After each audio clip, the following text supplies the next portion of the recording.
Hey everyone, welcome to Blip on the Radar. I'm Mark Palermo. Today I'm going to be talking about Grease Live, the Fox television event. I would have never talked to you if I know you was a popular thug. Hey, popular thug. You're damn right. It's based on, of course, the 1970s musical Grease, directed by Randall Kleiser. Grease, if you don't know, is the most successful movie musical of all time. It was re-released in 1998. I forgot about that, but sort of remember it now. This new film had over 12 million viewers.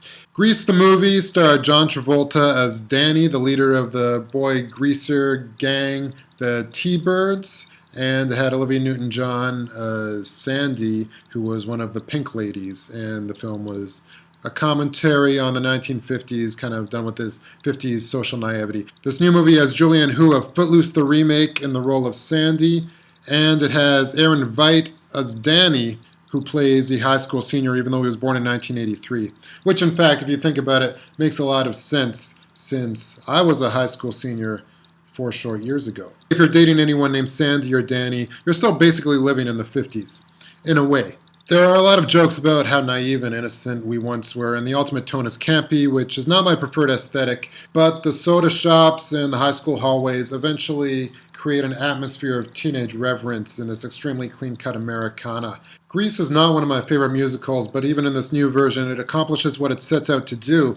Grease was 50s nostalgia in the 70s, which now plays as nostalgia for when the 70s was obsessed with the 50s, but with brand new stars. So basically, this is calculated to speak to everyone between the ages of 10 and 84, like Adele. Unless you're in your 30s, in which case you have no 70s nostalgia and probably don't know the difference between Sean Desmond and Shawn Mendes, Grease Live has nothing to say to you. It should also be recognized that the cast is really good. Vanessa Hudgens, for example, who has shown a lot of charisma from High School Musical through to Sucker Punch, but hasn't really had a lot of acting prowess outside of Band Slam. And here she's really good embodying the character of Rizzo beyond simple tough girl affectations. Carly Rae Jepsen is in this. She's fine. We found out last year that she's the Kubrick of mall pop. She has an original song here called All I Need Is an Angel. And it would have been better if she'd written it herself. What cannot be sold short is how technically accomplished Grease Live is. How lavish and well choreographed this thing is for 2 hours and 12 minutes. It's the Birdman of television. Remember when Birdman came out, it had all these long tracking shots going in the stage, off into the streets. This does it for real. It takes Birdman into a live television setting, and considering that movie thrived on its technical flourish, that's a really impressive task. TV has never seen anything quite like it. And yet, does that make Grease entertaining? It's hard to just sit down and watch this thing from beginning to end because it's an odd combination of long and fluffy. It's 22 minutes longer than the original film. But like awards shows or the Super Bowl, its spectatorship is a social event. This is perhaps the ultimate Netflix and chill movie, and it isn't even on Netflix. Grease buys into an idea of assimilation where people come from different sides of the tracks, but you get the sense that everyone goes off into this 1950s suburban prosperity. There's a dance sequence here which lasts for several tracks and where everyone is united. And I've not been immune to this stuff completely in my own work, but there comes a point where it's replacing actual emotional connection with pop shorthand.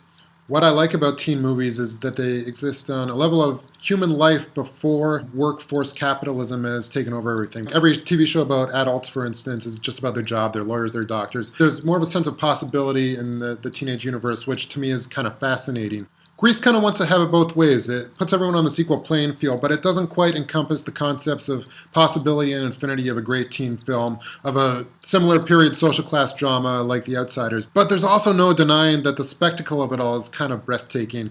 And for that, I've got to give this one a 7 out of 10. You could do worse, you could do better. You should probably see it anyway, although by the time it's tomorrow, this will be yesterday's news. So, for Blip on the Radar, where I keep it real, where I keep it raw, at least I tell myself I do, I'm Mark Palermo. You're watching your TV screen. Have you seen how nice it is outside? Maybe you should go look.